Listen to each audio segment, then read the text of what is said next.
Welcome back to SpeterTV. Subscribe if you're new, hit the notification bell to let your speeder sense tingle when I upload. Speaking of uploading, I didn't do that last week, so follow me on Twitter for updates, at SpeterTV. So, did I miss anything? Did any movies come out, maybe related to Spider-Man, who is half of my face? Maybe? Yeah?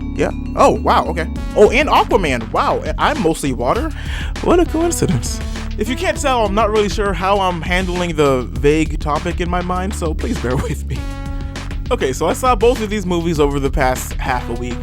Okay, a short mini review for both of them at once. They were both really good, even better than I expected, and I sort of expected both of them to be pretty good. I had a lot of fun watching both of them. Visually, they were both great. I loved the music in both of them.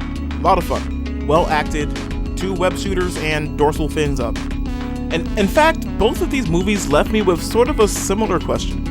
With Sony and Spider-Man and with WB and DC, it feels like they're both starting to really get their footing again. But will they actually really be able to capitalize on that? Let's start with Sony. They meddled way too much with Spider-Man 3. Then they went to Amazing Spider-Man, which arguably overcorrected from the goofiness of the Raimi series. Then they meddled too much with Amazing Spider-Man 2, and they tried to build up way more than they can handle. Then they struck a deal with Marvel, and they're sharing Spider-Man, and he's in the MCU now. But, of course, Sony being Sony, they want to capitalize on Spider-Man about as much as they possibly can.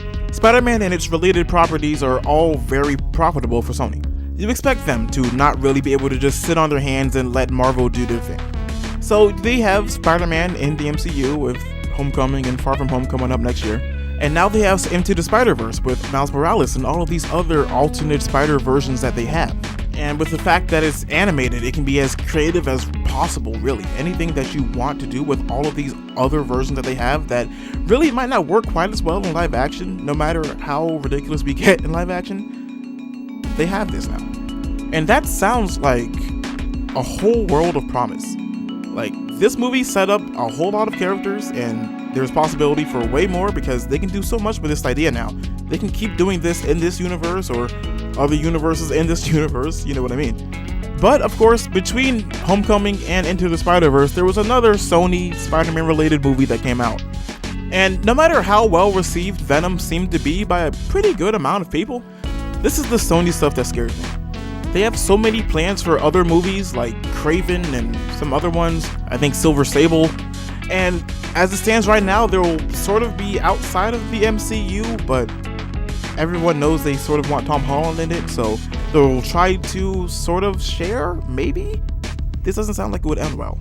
So to me, and I might be in the minority with this, Sony continuing with Venom and all these other live action movies is a legitimate negative. I feel like they struck creative gold with Into the Spider-Verse, and I'm not really sure if they're going to keep cashing it in. But of course, it seems like the live action ones are more literally profitable for them, so it's kind of hard to blame them for wanting to do things that will make them money. They're a big company.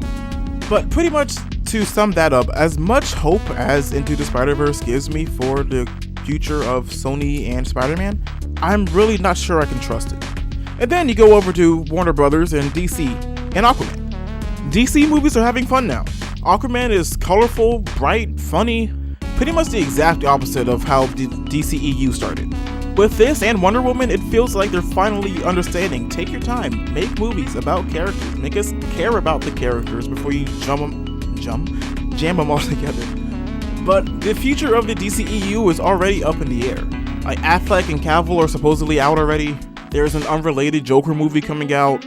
They may or may not do some Flashpoint stuff to sort of reboot everything, but where are we right now with this? They fumbled so many times early on in the game that it feels like no matter how many times they scored, now the game might just be out of reach.